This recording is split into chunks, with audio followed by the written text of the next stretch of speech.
हाथों को उठा के आज जो घोषणाएं मैं करूंगा उससे मैं सेम नहीं हूंगा। अपने परिवारों समेत मैं गवाही के साथ वापिस आऊंगा। आमीन। ऊंचा ये आशीष हमारी है। ऊंची आवाज में एक बार आमीन बोलो। हालेलुया। कई वचन होते हैं, आप उसकी तैयारी करते हैं, आप अपने सिचुएशंस को देखते हैं, आप लोगों को देखते हैं, उनकी केसेस को देखते हैं, आप परमेश्वर से वचन लेते हैं, आप वचन को देते हैं। कई बार कुछ वचन ऐसे होते हैं जो आपको इमीडिएटली परमेश्वर का आत्मा कहता है कि ये वचन को अभी आपको लोगों को देना है। एक प्रोफेटिक वचन के रूप में हो सकता है, बाइबल के वचन के रूप में हो सकता है, वो भी एक तरह का प्रोफेटिक वर्ड ही है। लेकिन कुछ खास तरह के वचन होते हैं, कई बार परमेश्वर उन वचनों को स्पेसिफिकली बोलता है कि इस संडे तुमने ये वचन लोगों को देना है।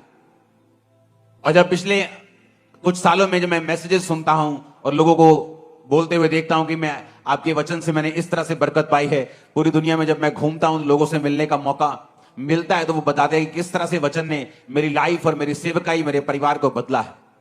आज की इस मीटिंग में मुझे कौन सा वचन देना ये परमेश्वर ने कहा। बहुत से लोग परमेश्वर ने कहा विश्वासी हैं और मेरे साथ अच्छी तरह से चल रहे हैं, लेकिन उनकी जिंदगी में वो विक्ट्री, वो जीत नहीं है, वो शैतान के ऊपर फतेह नहीं है। और उसका कारण परमेश्वर ने मुझे बताया। पहला शमूएल 17 उसकी 1 से 11 आयत को मैं पढ़ूंगा और उसके बाद मैं वो वचन डिस्कस करूंगा जो परमेश्वर ने मुझे आपको बताने के लिए आज बोला है, खास आप लोगों को। अब फलिश्तियों ने युद्ध के लिए अपनी सेनाओं को इकट्ठा किया और यहूदा देश के सोको में एक साथ होकर सोको और अजेका के बीच अपेस दमीम में डेरे डाले। और शाऊल और इजरायली पुरुषों ने भी इकट्ठे होकर एला नामक तराई में डेरे डाले और युद्ध के लिए फलिश्तियों के विरुद्ध पांति बांधी, यानी लाइन लगाई। फलिश्ती तो एक और पहाड़ पर और इजरायली दूसरी ओर पहाड़ पर खड़े रहे और दोनों के बीच एक तराई थी। तब फलिश्तियों की छावनी में से गोलियत नामक एक वीर निकला जो गत नगर का था। उसकी लंबाई 6 हाथ 1 बित्ता थी। 6 हाथ का मतलब होता है 10 फीट के करीब। अगर आज आप बड़े बड़े जो शूरवीर आप देखते हैं आज के जमाने के, वो खली हो, वो कोई भी हो, 7 फुट 1 इंच किसी की हाइट है, 7 फुट 2 इंच किसी की हाइट है। लेकिन आप इमेजिन कर सकते हो ये बंदा 10 फीट का था और उसके सिर पर पीतल का टोप था। एक पत्थर का झिलम वो पहने हुए था जिसका तौल 5000 शकेल पीतल का था। उसकी टांगों पर पीतल के कवच थे, उसके कंधों के बीच बर्शी थी। भाले की छड़ उसकी जुलाही के डोंगे के समान थी। उसका फल 600 शकेल लोहे का था, यानी कम से कम जो उसके हाथ में भाले का जो हिस्सा था वो 57 किलो का था।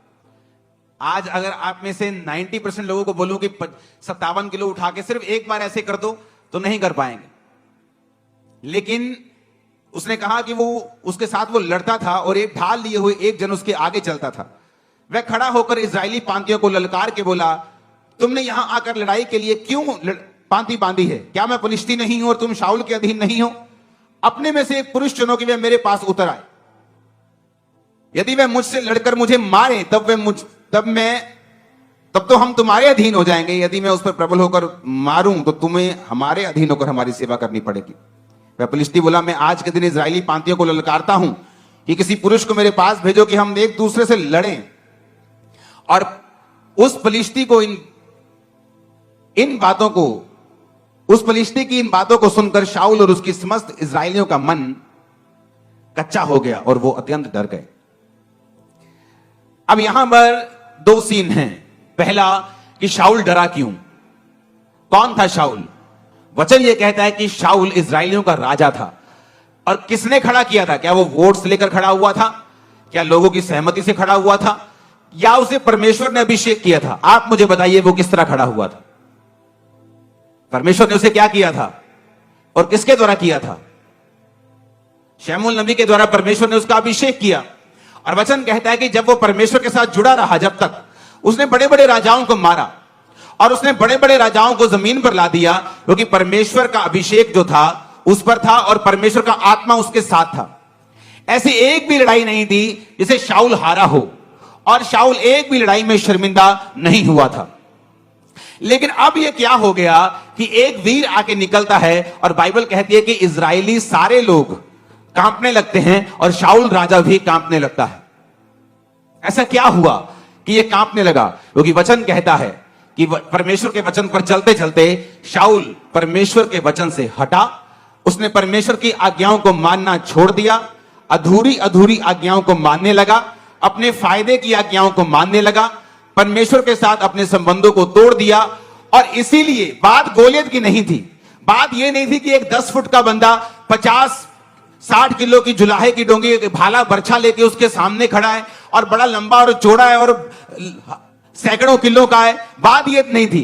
शाऊल ने पहले भी उसके जैसे बड़े लोगों को मारा था, बड़े राजाओं की उसने सिट्टी बिट्टी गुम की होगी, लेकिन अब ऐसा क्या हो गया कि अब वो उस गोले से डर रहा है। बात यह है, जब एक इंसान परमेश्वर से हट जाता है, जब एक इंसान परमेश्वर की आज्ञाओं में बना नहीं रहता है, वो पाप करता है, मूर्ति पूजा करे या वो व्यभिचारों में जाए, किसी पाप में जाए, परमेश्वर से हट जाए, प्रार्थना खत्म कर दे अपनी लाइफ की, तो वचन ये कहता है कि जो अथॉरिटी होती है, एक अथॉरिटी होती है शरीर की। आपको किसी गांव का सरपंच बना दिया, आपके पास अथॉरिटी है, आप उस अधिकार से काम कर सकते हैं। लेकिन वचन कहता है कि हमारा जो राज्य है वो तो आत्मिक है। एक अथॉरिटी होती है आत्मिक। जब एक व्यक्ति परमेश्वर के वचन पे चलता रहता है तो वो क्या नोटिस करता है कि उसकी जिंदगी में एक अजीब सी दलेरी है जो उसके अंदर रहती है। वो किसी मनुष्य से नहीं डरता, वो किसी चीज से नहीं डर लगता उसको। ये बात नहीं कि बिल्कुल डर लगता ही नहीं, वो फियरलेस है। बाइबल कहती है दाऊद भी डरता था। और वचन कहता है, जब आप भजन संहिता 40 पढ़ते हैं, उसने कहा मैं नहीं डरूंगा क्योंकि यहोवा मेरे संग है। डर उसके मन में था, लेकिन वचन कहता है कि वो अंगीकार ये करता था कि मैं नहीं डरूंगा क्योंकि यहोवा मेरे संग है। अब आपको ये बात पहले समझने की जरूरत है जिस टॉपिक पे हम हैं। अब शाऊल जो था, वचन ये कहता है कि उसकी आत्मिक अथॉरिटी को वो पाप और अनाज्ञाकारिता के कारण खत्म कर चुका था। कई बार क्या होता है, आप परमेश्वर के साथ आप रिश्ते में होते हैं, आप प्रभु के साथ मेल मिलाप में होते हैं, हाँ, आप रोज प्रार्थना करते हैं, आप पाप से दूर रहते हैं, आप सब तरह से परमेश्वर को प्रसन्न करने की कोशिश करते हैं। इसका मतलब ये नहीं कि आप 100% प्रभु यीशु को जैसे चलने लग जाते हैं, लेकिन आपकी इंटेंशन यही होती है कि मुझे कोई ऐसा पाप नहीं जानबूझ के करना, मुझे प्रेयर में रहना है, मुझे वचन पढ़ना है, मुझे रोजों में रहना है। और इस तरह से जब आप परमेश्वर में चलते हैं, एक अजीब सी स्पिरिचुअल अथॉरिटी आपके साथ रहती है। जब दो व्यक्ति दोनों चर्च में आते हैं, एक आत्मिक अधिकारों के नीचे है, वो परमेश्वर में चलता है, वो प्रार्थना करता है, वो प्रभु के साथ अच्छे संबंध हैं। ये नहीं, फॉरेन के लोग मैंने देखे, अच्छा संडे डबल दिहाड़ी मिल रही, संडे ज्यादा डॉलर मिलते काम करने के, तो संडे काम करते, कहते वचन हम कोई बात नहीं आके ऑनलाइन सुन लेंगे। वो पैसा नहीं इकट्ठा कर रहे, वो श्राप इकट्ठा कर रहे हैं कि संडे डबल दिहाड़ी मिलती है, संडे टैक्सी का काम अच्छा चलता है, तो संडे प्रभु को छोड़ दो, कोई बात नहीं ऑनलाइन सुन लेंगे परमेश्वर क्या कहते हैं। सिर्फ ऑनलाइन सुनने से सब कुछ नहीं होगा। कई बार आप जब परमेश्वर की हुजूरी में आते हैं, आपको प्रैक्टिकली परमेश्वर वो ग्रेस देता है, अनुग्रह देता है, जिससे आप अपने जीवन की मुश्किलों से और अपने जीवन के प्रॉब्लम से और उन फाइट से बाहर आ सकें जो आपको घेरे हुए हैं। और वो ऑनलाइन रह के नहीं आते। ऑनलाइन है, कभी साल में एक मीटिंग मुझे कहीं बहुत इमरजेंसी जाना पड़ रहा है तो मैं ऑनलाइन देख रहा हूं, उन लोगों के लिए ऑनलाइन है, फौजियों के लिए ऑनलाइन है, जिनको मालूम है कि हम अपना चौकी छोड़ के कहीं जा नहीं सकते, उन लोगों के लिए। बाइबल कहती है जब आप अधिकारों से भरे होते हैं, फर्क कहां लगता है, एक व्यक्ति जो अधिकारों से भरा हुआ है और सही तरह से प्रभु में चलता है, दूसरा भी चर्च आता है, कभी कभी प्रेयर कर लेता है, कभी कभी पाप कर लेता है, कभी कभी शराब पी लेता है, कभी कभी कुछ कर लेता है, दोनों चर्च आ रहे हैं, दोनों में कोई फर्क नहीं। वो भी हालेलुया बोलता है, वो भी आमीन बोलता है, वो भी घोषणा करता है, वो भी विश्वास करता है यीशु प्रभु है। लेकिन फर्क तब होता है जब दोनों की जिंदगियों में उनको मुसीबतों का सामना करना पड़ता है, जब दोनों की लाइफ में कोई बीमारी आती है या कोई ट्रबल आता है या कोई मुश्किल आती है, जो अधिकारों से भरा हुआ होता है। और जब वो अपने अधिकारों से मालूम होता है कि नहीं मैं इस चीज के लिए नहीं बना हूं, और वो अधिकारों से उन चीजों को डांटना शुरू करता है और वो चीजें गायब होती हैं। जब दूसरा सेम अधिकारों के साथ, सेम वर्ड्स के साथ प्रार्थना करना शुरू करता है, उसे अंदर से मालूम होता है कि मेरी प्रेयर का असर जो है वो नहीं है, मेरी प्रेयर में पावर जो है वो नहीं है, और वो प्रेयर शैतान के ऊपर इफेक्ट नहीं कर रही, और वो प्रॉब्लम के ऊपर, वो बीमारी के ऊपर जाके उसको खत्म नहीं कर रही, वो सिर्फ वर्ड्स हैं जो मैं बोल रहा। कितनों को मेरी बात समझ आ रही? जीसस क्राइस्ट, बाइबल कहती है कि एक जगह यीशु मसीह ने वचन सुनाया और यीशु मसीह ने चेलों को कहा कि अब तुम ऐसा करो, तुम चले जाओ, और चेलों को भेज दिया जबरदस्ती लिखा बाइबल। लोगों को भेज दिया, चेलों को भेज दिया, यीशु मसीह अकेले पहाड़ पर प्रार्थना करने के लिए चले गए। जब नीचे आए तो परमेश्वर ने क्या देखा कि परमेश्वर को नाव के उस नदी के उस पार जाना था और नाव कोई नहीं थी। और बाइबल कहती परमेश्वर पानी पे चले गए चलते हुए। ये क्या था? ये एक स्पिरिचुअल एक्सरसाइज, अथॉरिटी थी जो परमेश्वर ने उसको एक्सरसाइज किया। परमेश्वर जानते थे कोई भी चीज मुझे परमेश्वर के काम करने से रोक नहीं सकती। अगर नाव नहीं है तो मैं नाव का इंतजार नहीं करूंगा। अगर मुझे जाना है प्रीच करने के लिए तो मैं पैदल चल के जाऊंगा। ये क्या था? ये अधिकार था। कैसे आया? परमेश्वर यहोवा के साथ लगातार उसको प्रेम करके उसके साथ चल के। ये एक दिन का जादू टोना या टोटका नहीं था कि परमेश्वर ने वचन बोले होंगे कि परमेश्वर में मैं सब कुछ कर सकता हूं और वो पानी में चलना शुरू कर दिया होगा। ऐसा नहीं। कितने इन बातों को समझ रहे हैं? वो अधिकार कैसे आपकी लाइफ के अंदर आते हैं? वो अधिकार तब आते हैं जब आप परमेश्वर के साथ चल लेते हैं। अब मैं वही बात कर रहा हूं। जब दाऊद ने इसको देखा, पहला शमूएल 17 उसकी 22 से 27 में लिखा है कि दाऊद वहां पहुंचा। कैसे पहुंचा? सबसे छोटा था, यिशै का बेटा। यिशै के 3 बड़े बेटे दाऊद उसके शाऊल की सेना में थे। तो शाऊल की सेना में काम कर रहे थे। तो दाऊद के बाप ने कहा, बेटा कुछ सामान ले जा खाने पीने के लिए। तो वो अपनी भेड़ बकरियों को छोड़कर सामग्री लेके, बाइबल कहती है, उनको मिलने के लिए चला। और जब वहां पहुंचा तो वहां पे जो गोलियत था वो ललकार रहा था फिर से, और अपने देवताओं का नाम ले लेकर श्रापित कर रहा था। अरे तुम ईसाइयों हो, तुम किसी काम के नहीं हो, और डरपोको, गालियां निकाल रहा था उनको। और जब दाऊद ने देखा तो बाइबल कहती दाऊद अपनी सामग्री सामान के रखवाले के हाथ में छोड़कर रणभूमि को दौड़ा और अपने भाइयों के पास जाकर उसका कुशल क्षेम पूछा। वह उनसे बातें कर ही रहा था। फिलिस्तियों की पांतियों में से वो वीर यानी गोलियत फिर से चढ़ आया और पहले के समान बातें करने लगा। और दाऊद ने उन्हें सुना। उस पुरुष को देखकर सब इजरायली अत्यंत भय खाकर उसके सामने से भागे। फिर इजरायली पुरुष कहने लगे, क्या तुमने उस पुरुष को देखा है जो चढ़ा आ रहा है? निश्चय वह इजरायलियों को ललकारने को चढ़ा आता है, और जो कोई उसे मारेगा राजा उसे धन देगा, अपनी बेटी का विवाह उससे कर देगा, उसके घराने को इजराइल में कर रहित यानी स्वतंत्र मतलब कि टैक्स फ्री कर देगा। उसे कोई इनकम टैक्स नहीं देना है, कोई सेल टैक्स नहीं देना है। दाऊद कहता है ये तो बड़ी जबरदस्त बात है। दाऊद ने कहा उस फलिस्ती को मार के जो इजरायलियों की नामधराई दूर करेगा उसके लिए क्या किया जाएगा? दाऊद मेक श्योर करना चाहता था कि इतनी बड़ी ब्लेसिंग है उसको मारने की। क्या सचमुच मेरे घराने को टैक्स फ्री कर दोगे? क्या राजा अपनी बेटी की शादी मुझसे कर देगा? क्या मुझे बहुत सा धन देगा? लोगों ने कहा हां, जो कोई उसको मारेगा उसके साथ यही किया जाएगा। अब दाऊद जो था वो परमेश्वर के साथ संबंधों में था, परमेश्वर के साथ सही नाते में था। इसलिए दाऊद जब गोलियत की ओर देख रहा था उसे गुस्सा आ रहा था। कहता ये खतना रहित तो फलिस्ती, ये एक ऐसा इंसान जो यहोवा को नहीं मानता, यहोवा की सेना को कैसे ललकार सकता है? वो दाऊद की अणख कैसे जाग रही थी? क्योंकि वचन कहता है दाऊद का संबंध परमेश्वर के साथ था। इसलिए दाऊद के अंदर जो अधिकार था वो जाग रहा था और वो ललकार मार रहा था। पंजाबी के अंदर छाला मार रहा से अंदर कि ऐसा किमें हो सकता है कि ये बंदा परमेश्वर की सेना नू ललकारे और असि चुप करके बैठे रहिए। और शाऊल जो राजा था दाऊद से कहीं अधिक लंबा चौड़ा था, और वचन ये कहता है कि पूरे इजराइल में शाऊल के कोई भी कद के जितना नहीं था, सारे उसके कंधे तक, वो भी बड़ा लंबा चौड़ा था। लेकिन अब अधिकार काम नहीं आ रहे थे। क्यों? क्योंकि अंदर से वो करप्ट हो चुका था और परमेश्वर के साथ रिश्तों को खो चुका था। इसलिए जो स्पिरिचुअल ऑडेसिटी जिसे बोलते हैं, एक स्पिरिचुअल ताकत, दलेरी जो आदमी के अंदर होती है, जब उसकी लाइफ में शैतान अटैक करता है या बीमारी अटैक करती, उसे मालूम है परमेश्वर के साथ, वो बोलता है ए बीमारी भाग जा यीशु के नाम। वो प्रेयर में डांटता है, मास प्रेयर में डांटता है, और उसे मालूम है इस बीमारी को झुकना पड़ेगा क्योंकि मेरा संबंध परमेश्वर के साथ है। लेकिन अगर उस बंदी को पता हो कि रात को मैं ब्लू फिल्म में देख के आया हूं, मेरी लाइफ में कमी है, टाइट पे नहीं करता हूं, प्रेयर नहीं करता हूं, उसको मालूम है जो बीमारी उसको घेरती है या शैतान उसको घेरता है, उसको अंदर से पता होता है कि मैं इसको डांटूंगा तो ये भागेगा नहीं, मैं इसको भगाऊंगा ये भागेगा नहीं, क्योंकि वो आत्मिक अधिकार ओरिजिनल है। और शैतान भी उन अधिकारों को जानता है अगर वो आपके अंदर है और आप परमेश्वर के साथ सही है तो। इसलिए बाइबल कहती है सिकोवा के 7 पुत्र जादू टोना करने की तरह यीशु का नाम लेकर भी दुष्ट आत्मा पर फूंकते थे। जिस तरह पौलुस निकालता है यीशु के नाम में, हम भी तुझे यीशु के नाम में जाने का हुक्म देते हैं। शैतान ने कहा पौलुस को मैं जानता हूं, यीशु को पहचानता हूं, तू कौन है? क्योंकि तू बिना अधिकारों के साथ मुझे डांट रहा है। लेकिन अधिकार कैसे आएंगे? अधिकार आएंगे जब हमारा रिलेशन परमेश्वर के साथ होगा।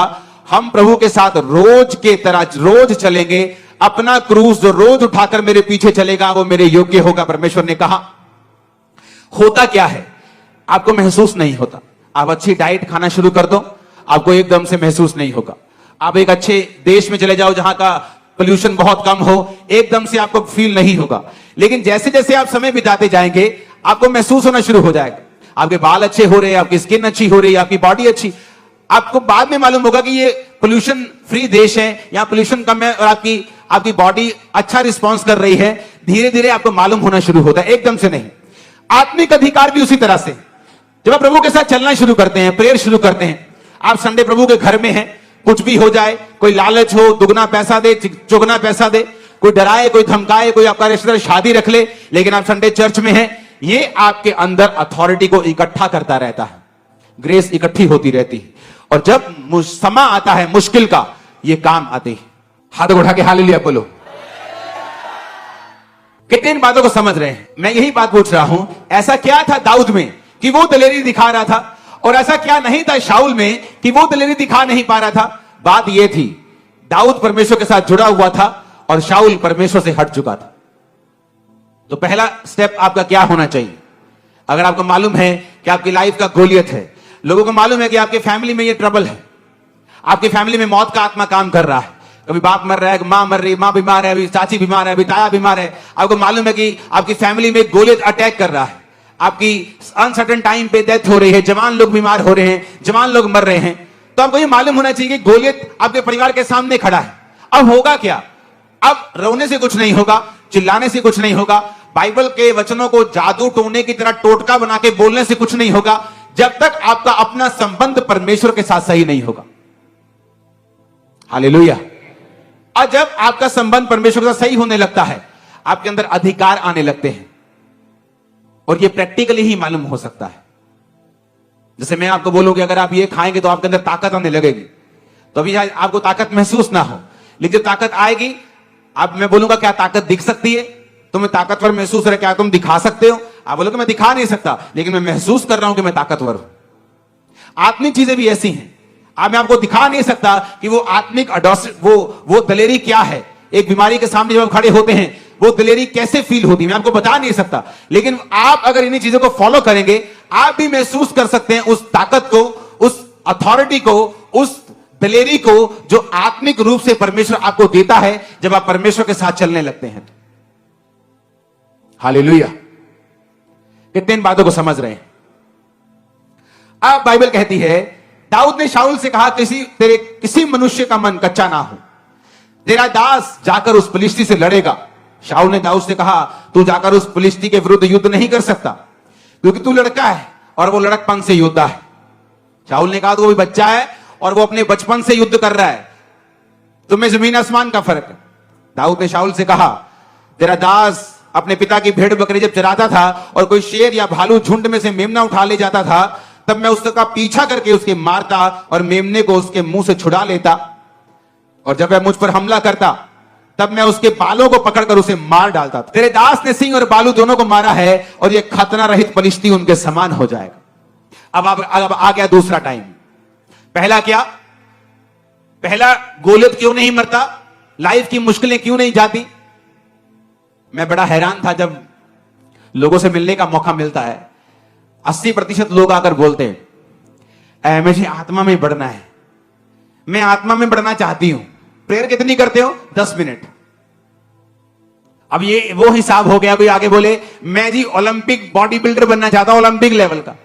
एक्सरसाइज कितनी करते हो? हाँ जी 5 मिनट। अपने दिमाग हमारे सेट, हम सेंस में क्यों नहीं, हम नॉनसेंस बातें क्यों करने लगते हैं? हमें आत्मा में बढ़ना है और हमारी 2.5 घंटे प्रेयर नहीं है। अब वो क्या लगता है, हम आत्मा में बढ़ जाएंगे? यीशु ने कहा, दुष्ट आत्मा भी विश्वास करती है और थरथराती है कि यीशु खुदा है। तुम भी तो विश्वास करते हो, थरथराते हो, तो तुम में और दुष्ट आत्मा में फर्क क्या है? तुम में और दुष्ट आत्मा में यही फर्क है कि दुष्ट आत्मा कर्म नहीं करती, तुम भी कर्म नहीं करते। तुम आत्मा में बढ़ना चाहते हो, लेकिन प्रेयर तुम्हारी 0 है, आधा घंटा है। आत्मा में बढ़ना चाहते हो, हफ्ते में कम से कम 2-3 फास्ट तुम्हारे होने चाहिए। 2004 में मैं नहीं कहता आप मेरी तरह फास्टिंग करें, क्योंकि नेगेटिव असर बॉडी पे मेरा उस जमाने में हुआ था, क्योंकि एक हफ्ते में 3 दिन रात के हमारे रोजे होते थे। अगर मैंने मंगलवार, बुधवार, वीरवार 3 दिन रात के रोजे किए, जब शुक्रवार आता था तो दिन का रोजा होता था, शनिवार दिन का रोजा होता था, संडे दिन का होता था, सोमवार दिन का होता था, मंगलवार फिर दिन रात के रोजे होते थे। और 1 साल हमने कंटिन्यू ऐसा किया है, क्योंकि सारा ग्रुप करता था तो सभी करते थे। और लोगों को आज आत्मा में बढ़ना है आधा घंटा प्रेयर करके, लोगों को आज आत्मा में बढ़ना है बिना फास्टिंग के, आत्मा में बढ़ना है बिना बाइबल पढ़े, यह पॉसिबल नहीं, आपको प्राइस पे करना पड़ेगा। अब यहां पे दाऊद जो था उसने कहा कि यह खतना रहित फलिश्ती भी उसी शेर भालू के समान होगा।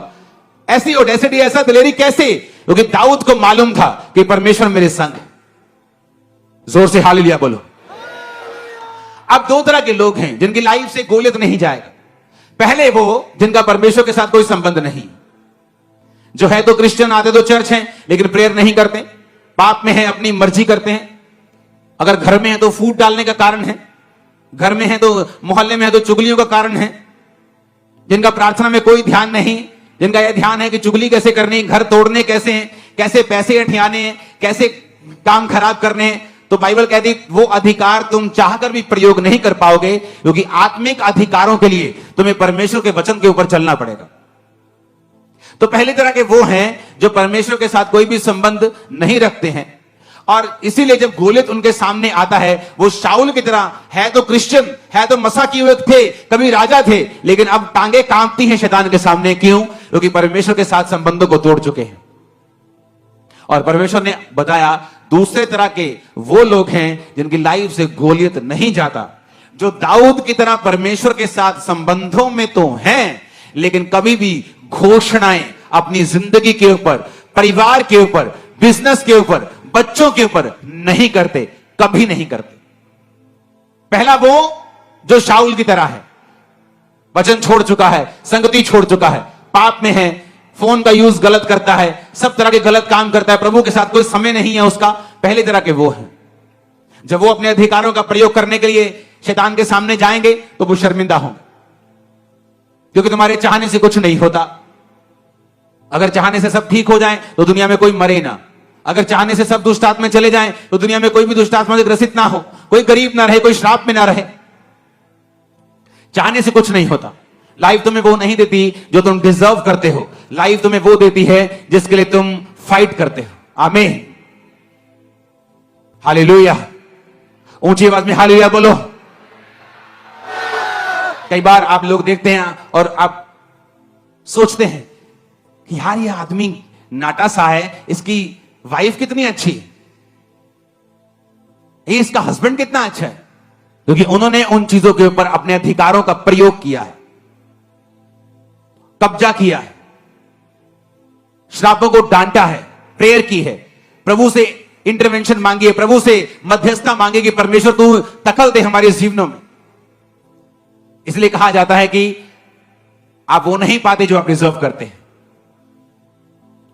कितनी ऐसे लेडीज होंगी, बहनें होंगी जो सुंदर हैं, गुड कैरेक्टर की हैं, लेकिन मैरिड लाइफ में कभी सेटल नहीं होती। क्या वो डिजर्विंग नहीं है? उनसे कम पढ़ी लिखी, कम सुंदर, अच्छे हस्बैंड को पाके बैठी, क्योंकि लाइफ आपको वो नहीं देती जो आप डिजर्व करते हैं। लाइफ आपको वो देती है जिसके लिए आप लड़ते हैं, फाइट करते हैं। आज आपके घुटनों में ताकत आएगी लड़ने की, यीशु मसीह के नाम में। मैंने कहा आपके गलों में ताकत आएगी आत्मिक यीशु के नाम में। आमीन ऊंचा चाहिए।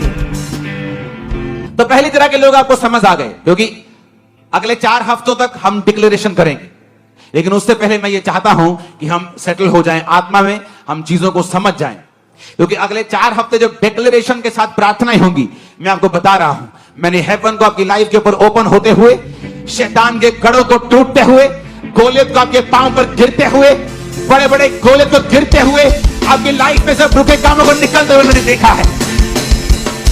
मैंने सब मौत की आत्माओं को आपके कदमों में झुकते हुए देखा है, एक्सीडेंट को कैंसिल होते हुए देखा है, डाइवोर्स को कैंसिल होते हुए देखा है, बीमारियों को निकलते हुए देखा है। आमीन। मेरे को खड़कने वाला चाहिए शैतान दिखाना। हालेलुया। लेकिन इससे पहले कि हम डिक्लेरेशन करें, मैं नहीं चाहता कि हम में ऐसे लोग हों जो वचन को ना समझने वाले हों और वो डिक्लेरेशन को एक जादू और एक टोने और एक टोटके की तरह करें कि वचन में ऐसा लिखा है, बोलने से ऐसा हो जाता है, हम भी बोलेंगे। लेकिन वो दूसरा स्टेप है। पहला स्टेप है परमेश्वर के साथ मेल मिलाप करना, तौबा करना, यानी पानी का बपतिस्मा लेना, अपने पापों और गुनाहों को छोड़ना, एक ही परमेश्वर यानी प्रभु यीशु मसीह की अधीनगी में आना, उसी को अपना उद्धार करता मानते हुए उसी को मानना, अपना सिर उसके सामने झुकाना और उसके बाद उसके वचनों को पढ़ना और उसके वचनों पर चलना। और उसके बाद फिर आता है डिक्लेरेशंस, घोषणाएं। दाऊद ने क्या किया? आपको क्या लगता है? दाऊद ने पहली घोषणा की जब वो शाऊल के सामने था। उसने कहा, शाऊल, जब मैं ऐसा ऐसा पिता की भेड़ बकरी को चराता था तो मैं शेर भालू को मार देता था, बालों से पकड़ के मार देता था। दाऊद ने कहा, वो यहोवा जिसने मुझे सिंह भालू दोनों के पंजों से बचाया है, वो फिलिस्ती के हाथ से भी बचाएगा। तो दाऊद ने पहली घोषणा की शाऊल के सामने। मैं भी ऐसी घोषणाएं मुझे याद किया करता था, कई बार लोगों के सामने, अपने परिवार के सामने, कई बार विरोधियों के सामने, कई बार अपने जो रिश्तेदार मुझे कोसते थे, त्यागते थे मुझे, वो तो धर्म में अपने वापिस आएगा, पछताएगा, उनके सामने मैं घोषणाओं को करता था। घोषणाओं में ताकत है। कई बार तुम्हारी चाचे की लड़की आके तुम्हें पूरी तरह से मिट्टी में मिला देती है। तू ईसाई, ले तेरा कख नहीं बनना, तू एक दिन वापस होना, और तुम चुप रहती हो। ये चुप रहना नहीं है, तुम श्राप ले रही हो अपने ऊपर और अपने बंधनों को खुद स्वीकार कर रही हो। कहां चुप रहना है? जब तुम्हारा मां बाप तुम्हें डांट रहा हो, तुम्हें चुप रहना है। लेकिन जब कोई और हो और तुम्हारे विश्वास को चोट पहुंचा रहा है, तुम्हारे ऊपर गलत घोषणाएं कर रहा है, नेगेटिविटी बोल रहा है, तब तुम्हें घोषणा करनी होती है। परमेश्वर ने मुझे बताया, जो पहला स्टेप मैंने बताया ना, वो तो जस्ट एक स्टार्टिंग था। आपके लिए कौन सा स्टेप है परमेश्वर ने बताया वो मालूम? 10% लोगों के लिए है जो मैंने पहला स्टेप बताया, 90% लोगों के लिए जो अब बता रहा हूं। परमेश्वर ने कहा, मेरे लोग मेरे साथ अच्छे संबंधों के बावजूद भी गोलियत के नीचे रहते हैं, क्योंकि वो घोषणाएं नहीं करते अपने लिए। यहां दाऊद की जिंदगी देखो, उसने घोषणा की शाऊल के सामने। शाऊल कहता, बेटा तू भी छोटा है, और जब वो छोटा था तभी से लड़ता है। यानी अगर वो 40 साल का है, वो 26 साल का एक्सपीरियंस है। बेटा तेरी उम्र अभी 15, 20, 16 साल है, 18 साल है, तू नहीं लड़ सकता। उसने कहा, जब मैं अपने बाप की भेड़ बकरे को चराता था ना, तो कोई शेर भालू आता था तो मैं उसको केसों से पकड़ के मार देता था। तो जो परमेश्वर मुझे शेर भालू के हाथ से बचाता था, वो इसके हाथ से भी बचाएगा। घोषणा, मैं घोषणा करता हूं तुम कभी फेल नहीं होगे। मैं घोषणा करता हूं इसी साल तुम्हारी शादी होगी। मैं घोषणा करता हूं तुम फाइनेंशियली ब्लेस्ड होगे। मैं घोषणा करता हूं तुम डर की आत्मा के नीचे नहीं जियोगे। आमीन ऊंचे वाला चाहिए। अपनी बात समझ रहे कि नहीं? घोषणा क्या तुम करती हो? क्या तुम करते हो? एक शराबी, पूरा शराबी, टुल्ल वाला शराबी, शराब पीता था, नाली में गिरता था, रोज नाली में गिरता था, रोज घर लेके आते थे। मां क्रिश्चियन थी, कभी कर्ज नहीं किया, बोलती थी मेरा बेटा एक दिन सेवक बनेगा। वो सेवक बना, बड़ा होगा। घोषणा, घोषणा, घोषणा। तुम्हारा बच्चा शरारती हो, कभी मत कहो मेरा बच्चा शरारती है, बोलो मेरा बच्चा एक्सीलेंट। आज जब फ्लाइट में, मैंने ऑस्ट्रेलिया में बताया था कि फ्लाइट में जब जाते हैं, एंड ऑफ द फ्लाइट सारी एयर होस्टेस हमें आके जरूर ये बात बोलती हैं, आपके बच्चों का जैसा कोई बच्चा हमने नहीं देखा। ये कैसे इतने काम हैं, कैसे हर चीज को बोलते हैं, हैंडल करते हैं, चीजें करते हैं, शोर नहीं, रोते नहीं, चिल्लाते नहीं, खिंचते नहीं। मैंने कहा घोषणाएं। बचपन में जब ये थे, घोषणाएं, घोषणाएं, घोषणा, घोषणा, डिक्लेरेशन, डिक्लेरेशन, डिक्लेरेशन। तुम जैसा बोलोगे, परमेश्वर ने क्या कहा, मैं उन चीजों के नाम जो नहीं ऐसे लेता हूं जैसे कि वो हैं। अब्राहम, तेरा नाम आज से अब्राहम होगा। है प्रभु, मेरे पास तो अपना एक कुत्ते का बच्चा भी नहीं है, तो मेरा नाम तू रख रहा है कि जातियों का पिता होगा। सारे, तेरा नाम सारा होगा। बहुत से राजकुमारों की माता, हे प्रभु वो बख्श दे, ऐसा मेरा नाम मत रख। जैसे आज अगर चर्च में कोई बहुत गरीब भाई बैठा है जो कल को अमीर हो जाएगा, वो कोई प्रॉब्लम नहीं, लेकिन आज बहुत गरीब और घर जाके बोले आज से मेरा नाम धनी चंद है आज से मेरा नाम मुकेश अंबानी है, वो लोग बोलेंगे यार तू क्यों बेइज्जती करवानी है अपनी। घोषणा, घोषणा। परमेश्वर ने कहा मेरे लोग नहीं जीत रहे गोलियत से क्योंकि वो घोषणा नहीं करते। तुम लोग क्या सोचते हो, हाय प्रभु कुछ करेगा, हाय प्रभु इस दर्द नू कटेगा, हाय। और प्रभु क्या सोच रहा है कि मैंने तुझे सांपों और बिच्छुओं को रोंदने का अधिकार दिया, तुझे ताकत दी है, तू घोषणा करेगी, तू डिक्लेयर करेगी, तू घोषणा करेगी, मैं तुझे दूंगा।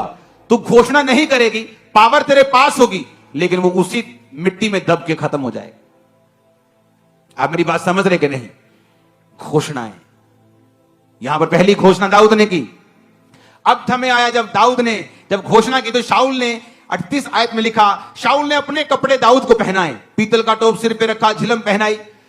दाऊद ने उसकी तलवार वस्त्र के ऊपर कसी और चलने का यत्न किया और उसने उसे परखा नहीं था। और दाऊद ने शाऊल से कहा, इसके पहने हुए मुझसे चला नहीं जाता क्योंकि मैंने नहीं परखा है।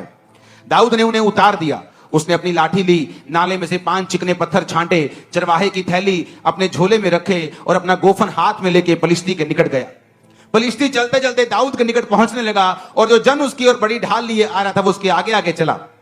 पलिश्ती ने जब देखा दाऊद को तो तुच्छ जाना, कहा, क्योंकि वो लड़का ही था और उसके मुख पर लाली झलकती थी और वो सुंदर था। पलिश्ती ने दाऊद से कहा, क्या मैं कुत्ता हूं, तू लाठी लेकर मेरे पास आता है? पलिश्ती अपने देवताओं का नाम लेकर दाऊद को कोसने लगा। पलिश्ती ने दाऊद से कहा, मेरे पास आ, मैं तेरा मांस आकाश के पक्षियों और वन पशुओं को खिला दूंगा। शैतान ने घोषणा की। आप नहीं जानते, आपका एनिमी आप पर घोषणा करता है, आपका दुश्मन आप पर घोषणा करता है और आप चुप रहते हैं। अगर आप घोषणा के बदले घोषणा नहीं करेंगे, वॉर के बदले वॉर नहीं करेंगे, वर्ड्स के बदले वर्ड्स नहीं देंगे, चुगलियों के लिए आपका मुंह खुला रहता है, गंदी बातें बोलनी हो मुंह खुला रहता है, किसी की चुगली करनी हो, निंदा करनी हो, 2-2 घंटे हम बैठ सकते हैं। लेकिन जैसे कोई आके ये बोलता है, ले तू चर्च जानी, फर्क तो नहीं पियानी, तब हमारा मुंह बंद रहता है, क्योंकि वो घोषणा करने का समय था। शैतान करके चला गया, तुम करके नहीं गए, इसलिए तुम्हारी जीवन की परिस्थिति कभी चेंज नहीं हुई। पलिश्ती ने घोषणा की कि मैं तेरा मांस खिला दूंगा पक्षियों को। दाऊद ने पलिश्ती से कहा 45 आयत में, तू तलवार और भाला और सांग लेके मेरे पास आता है, परंतु मैं सेनाओं के यहोवा से तेरे नाम के नाम से तेरे पास आता हूं, जो इजरायली सेना का परमेश्वर है, और उसी को तूने ललकारा है। आज के दिन यहोवा तुझको मेरे हाथ में कर देगा, मैं तुझको मारूंगा, तेरा सिर तेरे धड़ से अलग कर दूंगा। मैं आज के दिन पलिश्ती सेना के शव आकाश के पक्षियों और पृथ्वी के जीव जंतुओं को दे दूंगा, तब समस्त पृथ्वी के लोग जान लेंगे कि इजराइल में एक परमेश्वर है। जोर से हालेलुया बोलो। दाऊद ने क्या की? अब यहां दूसरी घोषणा की।